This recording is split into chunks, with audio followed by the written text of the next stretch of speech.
Libertado após decisão de Alexandre de Moraes, o ex-ministro da Justiça do governo Jair Bolsonaro, Anderson Torres, vai usar tornozeleira eletrônica. O ex-secretário da Segurança Pública do Distrito Federal estava preso desde o dia 14 de janeiro, acusado de omissão na invasão às sedes dos três poderes. João Pedro Melo está em Brasília e vai trazer todas as informações para a gente. Bom dia, João Pedro. Oi, Carla, bom dia para você, para o Megali, para a Sheila, para todo mundo que está nos acompanhando. Anderson Torres, depois aí de muito tempo, está em casa, né? A gente, inclusive, acompanhou, né, essa saída dele ontem do 4º Batalhão do Guará, que fica mais ou menos 5 quilômetros aqui da área central de Brasília, e ida para onde ele mora, no Lago Sul, bem ao lado do aeroporto aqui de Brasília, né? O ex-ministro da Justiça e Segurança Pública, então, foi libertado depois de uma decisão do ministro do Supremo Tribunal Federal, Alexandre de Moraes, que autorizou aí essa liberdade provisória. Pela decisão, Moraes determinou o seguinte, que sejam cumpridos alguns requisitos, algumas medidas cautelares para que Anderson Torres permaneça em casa. Moraes determinou, por exemplo, que ele está proibido de sair aqui do Distrito Federal e também do Brasil e que deve usar tornozeleira eletrônica. O passaporte dele foi cancelado e os portes de armas de fogo em nome dele também foram suspensos. Por fim, o que o ministro do STF destacou? Que Anderson Torres deve ser imediatamente afastado do cargo de delegado da Polícia Federal até que a corte decida se ele vai continuar ou não nessa função. Ele também deve se apresentar à Vara de Execuções Penais do Distrito Federal ainda no dia de hoje. E com isso, depois dessa primeira apresentação, toda segunda-feira Anderson Torres vai ter que ir lá para mostrar que de fato não saiu do Distrito Federal, que não está fazendo nenhuma atividade ilegal e também que está utilizando a tornozeleira eletrônica. Então, a partir de agora, toda segunda-feira é dia de Anderson Torres visitar a Vara de Execuções Penais aqui do Distrito Federal. Ele também está proibido de usar qualquer perfil nas redes sociais ou utilizar serviços de internet e não pode se comunicar com os demais investigados nesse processo. Isso por qualquer meio, telefone, internet, redes sociais, não pode estar proibido. Caso descumpra essas ordens, o que vai ser determinado? A liberdade provisória vai ser revogada e vai ser novamente decretada a prisão do ex-ministro. Lembrando, ele estava preso desde o dia 14 de janeiro, suspeito de omissão durante os atos criminosos que foram registrados aqui no centro de Brasília, isso no dia 8 do mesmo mês, e em nota, a defesa de Anderson Torres disse o seguinte, que recebeu com serenidade e respeito a decisão do ministro Alexandre de Moraes e que reitera a confiança na justiça e o respeito irrestrito ao Supremo Tribunal Federal, e que o maior interessado na apuração célere dos fatos a respeito dessa situação do dia 8 é o próprio Anderson Torres. Então, essa a nota da defesa. Anderson Torres já está em casa, passou a noite em casa em um condomínio do Lago Sul, aqui do ladinho do aeroporto de Brasília, e deve comparecer à Vara de Execuções Penais ainda nessa sexta-feira. João Pedro, estava observando as imagens aqui da chegada de Anderson Torres à casa dele, né, depois dessa soltura aí pelo STF. E a gente acompanha só de relance ali, né, a passagem. O Thiago Rossi está exibindo as imagens aqui na nossa live, né, para quem está acompanhando pelo YouTube. Não deu para ver direito se ele de fato perdeu aqueles 10 quilos que a defesa falava, se ele aparentou estar de fato abalado. Tem algum tipo de relato nesse sentido? Alguém que teve contato, pelo menos visual, né, um pouco mais próximo dele? Olha, alguns colegas, né, que estiveram ontem lá na casa e também no momento que ele deixava o batalhão, disseram que de fato ele está um pouco mais magro, mas que não estava com semblante abatido, né? Isso foi o que disseram, né, alguns colegas que estavam lá naquele local. Mas com relação à questão de perda de peso, sim, isso aconteceu.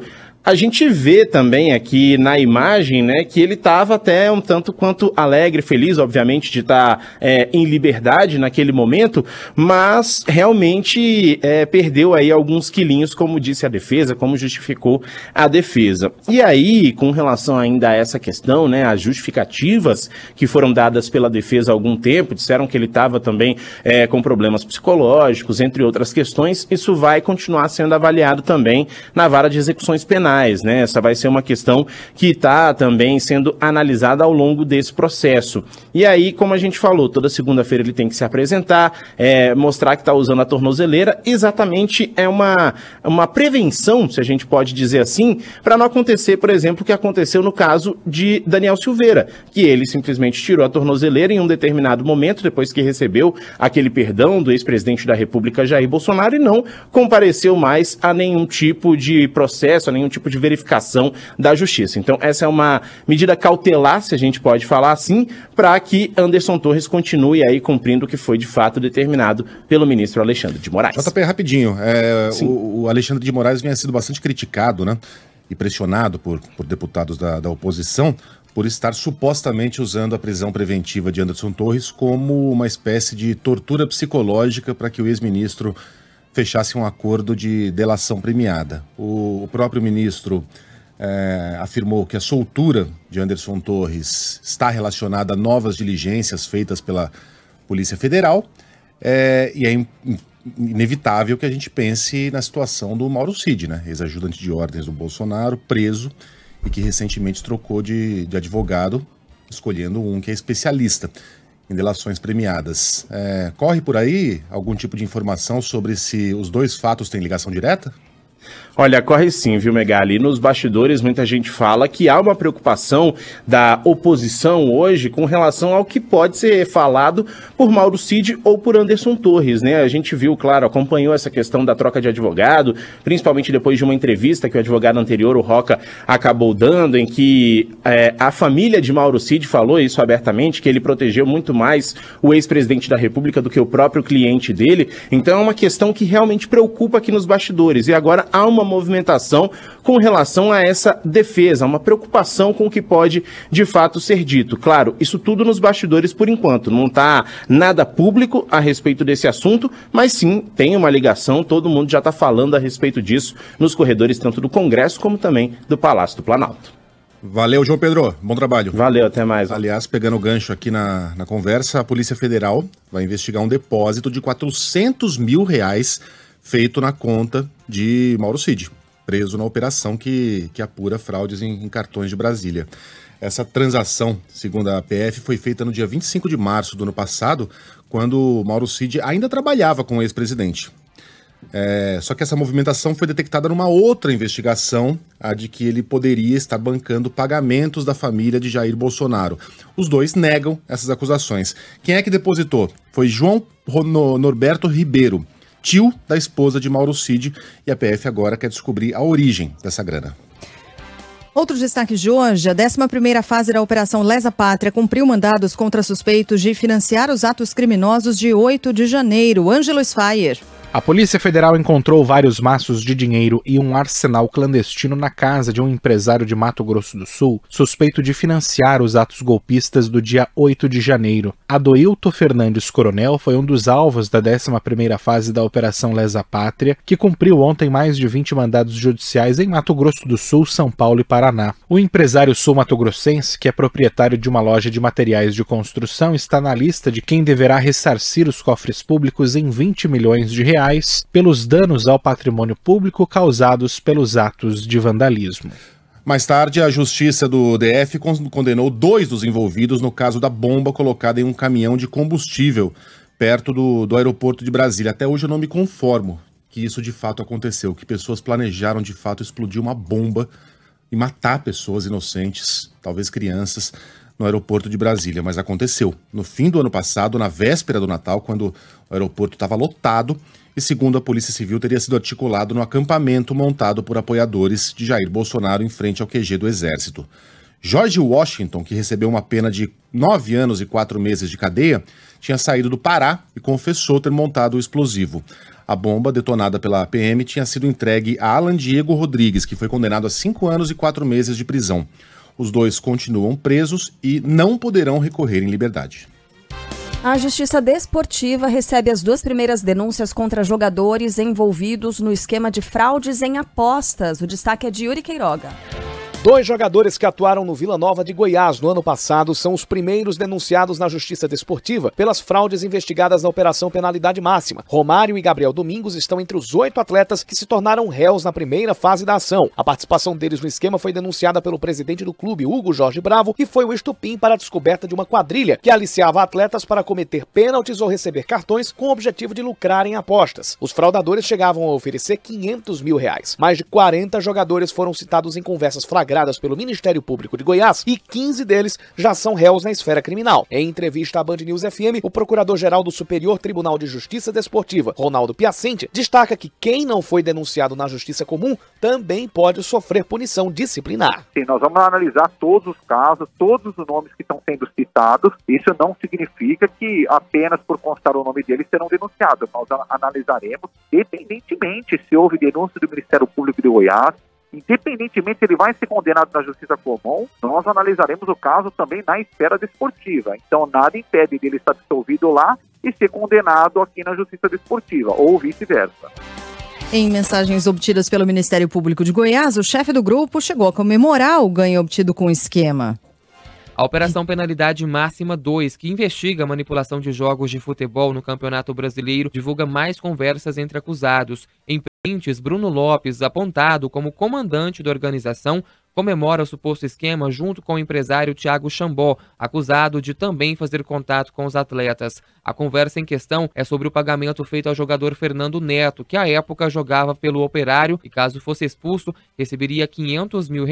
Bruno afirmou estar tudo certo para a partida entre Sport e Operário pela Série B e disse que, abre aspas, esse cabeludo vai me deixar rico, em nome de Jesus, fecha aspas. Em nota, a defesa de Lopes afirmou respeitar o trabalho do Ministério Público e do Poder Judiciário, mas que as acusações serão formal e processualmente respondidas no momento oportuno. Valeu, Marcos Nazoni, trazendo essas informações direto de Goiânia, e é isso, né? Ele comemorando ali, esse cabeludo vai me deixar rico. Como é que é? Em nome de Jesus, Eu né? usaria uma camiseta com essa frase. Gente do céu, e é isso. Essa frase explica tudo. Né? Esse cabeludo vai me deixar rico, em Comemorou. nome de Jesus. Rimos muito, fomos denunciados, né? É. Fomos descobertos. Bom, nos Estados Unidos, o meia Max Alves, ex-Flamengo e Cuiabá, foi afastado pelo Colorado Rapids por suspeita de participação no esquema. O brasileiro teria recebido R$35 mil para levar um cartão amarelo em uma partida contra o LA Galaxy, pela Major League Soccer, a Liga Americana de Futebol. O jogo aconteceu em setembro do ano passado e Max Alves, que estava no banco de reservas, entrou no meio do jogo. Ontem, o empresário dele, Regis Oliveira, disse que o meia não vai se esconder e deve voltar ao Brasil para ser ouvido pelo Ministério Público. Em Brasília, o Ministério da Fazenda espera arrecadar até R$15 bilhões com a regulamentação das apostas online. Fala aí, Adriano Oliveira. As empresas de apostas esportivas vão ser taxadas em pelo menos 16% na receita bruta dos jogos. O governo federal espera arrecadar R$15 bilhões por ano. O Ministério da Fazenda encaminhou à Casa Civil a medida provisória sobre o tema. A MP também define que o prêmio recebido pelo apostador será tributado em 30% do imposto de renda, exceto para os que estão na faixa de isenção de R$ 2.112. Segundo o governo, os valores arrecadados serão destinados para as áreas como segurança pública, educação básica, clubes esportivos e ações sociais. Outro ponto da MP estabelece a criação de uma secretaria dentro do Ministério da Fazenda para aprovar ou não o credenciamento das empresas de apostas no Brasil. A pasta também fiscalizará o volume de apostas e arrecadação visando ao controle sobre o mercado de apostas esportivas de cota fixa. A entrega do relatório da nova regra fiscal, que vai substituir o teto de gastos, é adiada mais uma vez. E agora a expectativa é de que esse texto seja apresentado na Câmara apenas na semana que vem. Fala, Márcio Rocha. Depois de se reunir com o presidente da Câmara, Arthur Lira, o relator do projeto das novas regras fiscais, o deputado Cláudio Cajado, vai entregar o relatório final da proposta somente na semana que vem. Dessa maneira, a medida vai ser entregue com atraso, já que a apresentação estava prevista para o dia 11 de maio. Cajado também se reuniu com o vice-presidente da República, Geraldo Alckmin, para discutir as possíveis alterações no texto e também as articulações para aprovação. Uma das mudanças que devem ser confirmadas no relatório final é a que determina que os parâmetros de crescimento das despesas serão definidas em lei complementar e não na lei de diretrizes orçamentárias, como o governo pediu inicialmente. Dessa maneira, o texto deve ter mais credibilidade e, assim, a aprovação deve se tornar mais fácil. De acordo com o relator, pontos sensíveis, como a responsabilização no caso de descumprimento da meta de gastos, ainda estão sendo discutidos, mas os trabalhos devem ser concluídos em breve. Estou concluindo o relatório, ele ainda não está completamente finalizado. Estamos nesse encaminhamento final. Ou ainda mantendo os contatos com as bancadas, estamos aí terminando o envio das considerações do governo federal. Tem algumas questões que está trazendo um pouco de cuidado da nossa parte, que é a graduação do enforcement. Para valer, a proposta do novo marco fiscal precisa de 257 votos na Câmara e 41 votos no Senado. E na busca por apoio no Congresso, o governo federal decidiu abrir os cofres e destinar 1 bilhão e 300 milhões de reais em emendas parlamentares só neste mês. O valor equivale a 81% dos recursos liberados em 2023. Apenas na última quarta-feira, quando ministros se reuniram com as bancadas do PSB e PSD, o Executivo autorizou o pagamento de mais de 400 milhões de reais. Nos próximos dias, o governo planeja começar a desembolsar o dinheiro referente ao antigo orçamento secreto, as chamadas emendas do relator. É dinheiro de gente grande. Esses recursos totalizam quase 10 bilhões de reais. Com a baixa no preço do barril do petróleo, a Petrobras tem queda no lucro do primeiro trimestre. Vai pagar quase 25 bilhões de reais em dividendos aos acionistas. Fala aí, Leonardo Macaxeiro. A Petrobras registrou lucro líquido de mais de 38 bilhões de reais no primeiro trimestre deste ano. O valor é 14% menor na comparação com o mesmo período do ano passado. Nos 3 primeiros meses de 2022, a estatal registrou lucro de mais de 44 bilhões de reais. A informação faz parte do relatório de desempenho financeiro divulgado pela empresa nesta quinta-feira. Já a receita líquida da Petrobras caiu 12% nos 3 primeiros meses de 2023, no comparativo com o quarto trimestre do ano passado. De acordo com a companhia, a redução está relacionada com a desvalorização de 8% do barril de petróleo Brent durante o período. Também nesta quinta, o Conselho de Administração da estatal aprovou o pagamento de R$ 1,89 em dividendos por ação, totalizando quase 25 bilhões de reais aos acionistas. Em Salvador, o presidente Lula reafirmou que não vai privatizar a Petrobras e os Correios e que vai brigar para recuperar o controle da Eletrobras. Ontem, o presidente defendeu a ação da Advocacia Geral da União, que questiona no Supremo Tribunal Federal alguns pontos da privatização da empresa de energia, como o que limitou o poder de voto do governo. O governo brasileiro tem 43% das ações. Sabe quanto nós representamos com 40%? Nós temos o direito de um voto. Ou seja, nós estamos brigando para que o governo brasileiro tenha no Conselho a representação dos 43%. 43 vale 43. Segundo o Lula, ocorre que esse, é um sistema de administração de empresas que existe. Não foi criado na privatização da Eletrobras. Pode não ser o melhor, pode não ser o mais adequado, mas é algo que existe, né? E se o presidente pretender, por exemplo, ele não vai conseguir reverter isso no Congresso. Nunca. Até porque o Congresso autorizou. Não, no caso não, mas ele não vai conseguir reverter essa medida no Congresso Nacional. Não tem votos para isso. Mas recorreu à Justiça, né? Vai recorrer à Justiça, mas a Justiça dificilmente entenderá que há algo ali que ataque a Constituição ou o sistema de leis brasileiro, porque é um sistema que existe. Foi uma opção do governo anterior, né? Não tem nada ali de ilegal, então dificilmente o Supremo vai enfiar a mão nessa cumbuca, né? Parece não fazer sentido, mas é um sistema para evitar exatamente que grandes acionistas e governos, e/ou governos, tenham grande controle sobre empresas. Então é muito difícil que o Supremo Tribunal Federal entre nessa. Segundo o presidente Lula, a Eletrobras foi vendida na gestão de Jair Bolsonaro apenas para pagar dívidas. Vendeu uma estatal para pagar juros. Hoje nós não temos estatal e ainda estamos devendo muito. E eles querem que a gente fique quieto. Nós não vamos ficar quietos. Nós vamos brigar muito por isso. Nós não vamos vender mais nada da Petrobras. O Correio não será vendido. Nós vamos tentar fazer com que a Petrobras possa ter a gasolina mais barata, que o óleo diesel mais barato. Bom, mudando de assunto, a gente fala agora daquele absurdo no Rio de Janeiro. Apesar da decisão do STJ, o porteiro preso injustamente ainda não deixou a cadeia no Rio.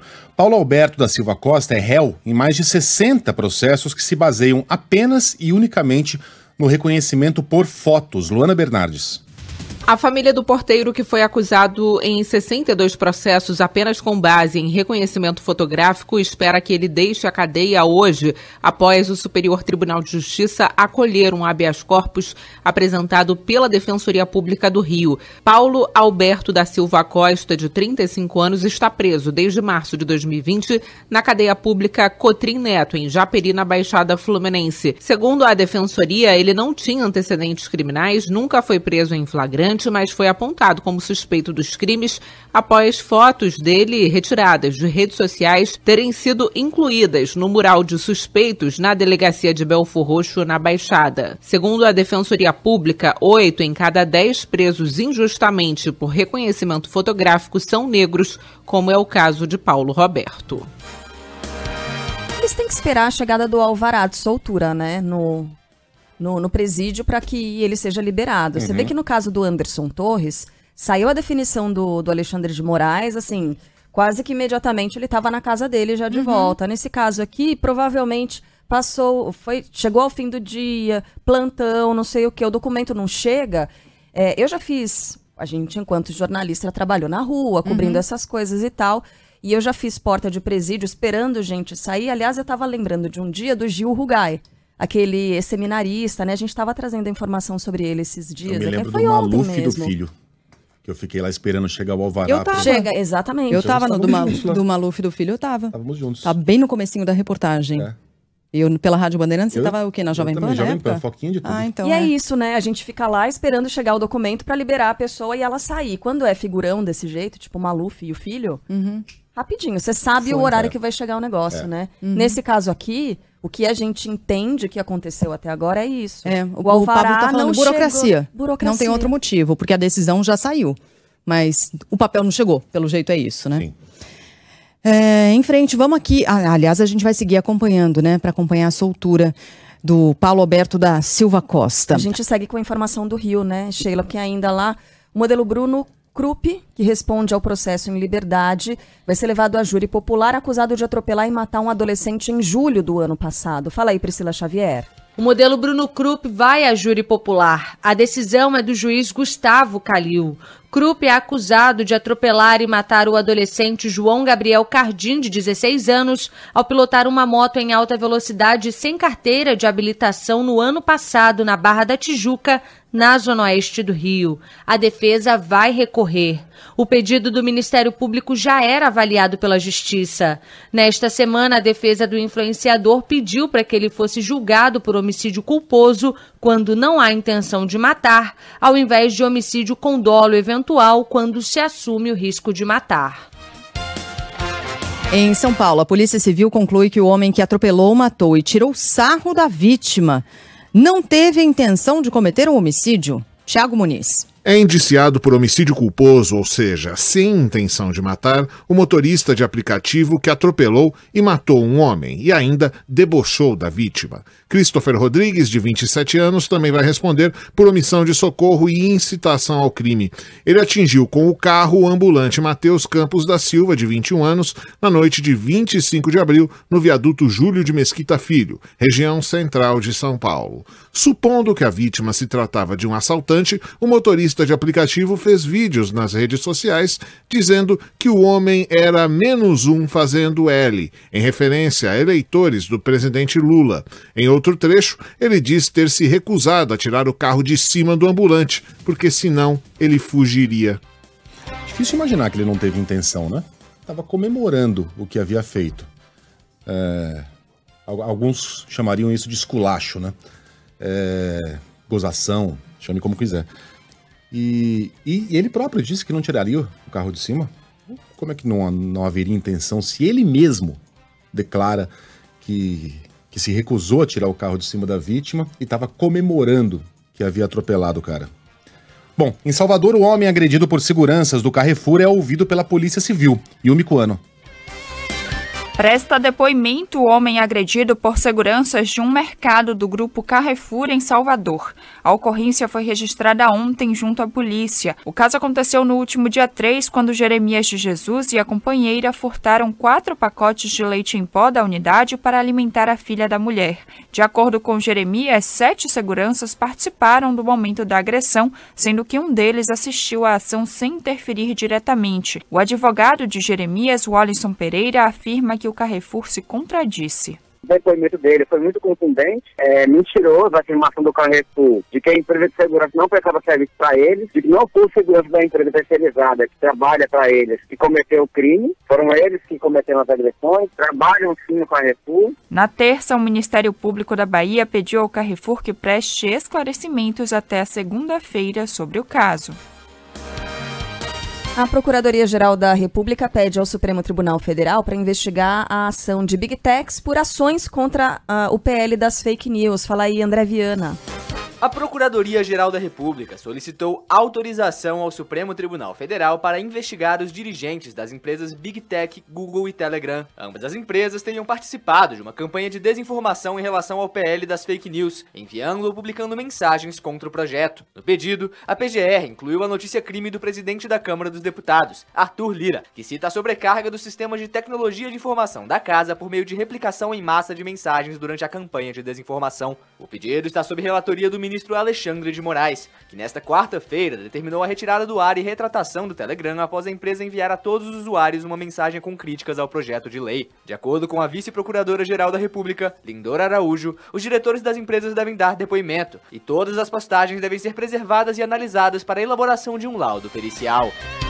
Está publicada no Diário Oficial da União, finalmente, a lei que libera mais de 7 bilhões de reais para o pagamento do piso da enfermagem. Foi uma luta, nos últimos 2 anos, pelo menos. No último ano, isso se intensificou, demorou demais, mas o projeto saiu. No ano passado, o Congresso já tinha aprovado, Daí, nesse ano, o projeto foi sancionado pelo presidente Lula, prevê o repasse dos recursos para estados e municípios. A proposta estabeleceu um piso de R$ 4.750 para enfermeiros, R$ 3.325 para técnicos de enfermagem, R$ 2.375 para auxiliares de enfermagem e o mesmo valor para parteiras. Um áudio da mulher que acusa Daniel Alves de estupro complica ainda mais a situação do jogador.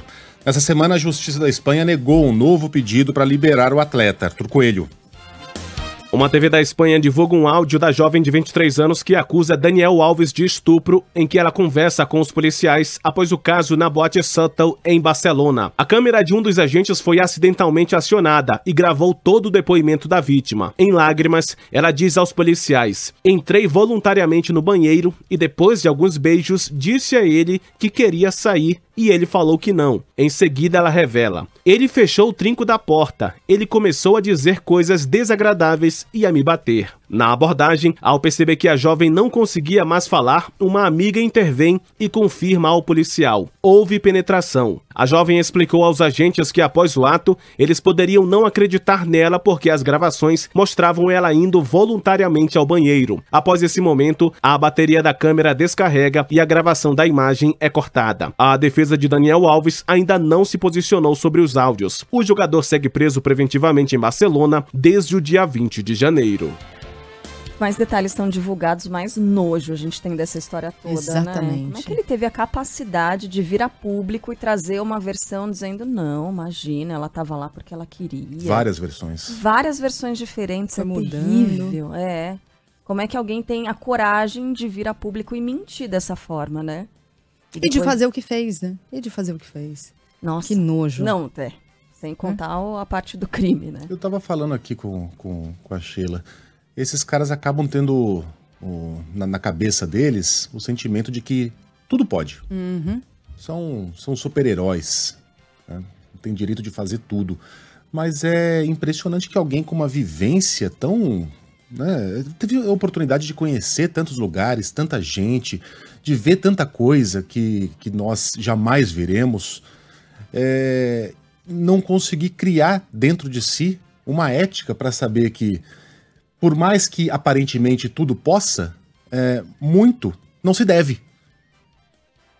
O Daniel Alves certamente consegue fazer sexo consentido com muitas mulheres. É um cara bonito, bem apessoado, bem sucedido, jogador de futebol.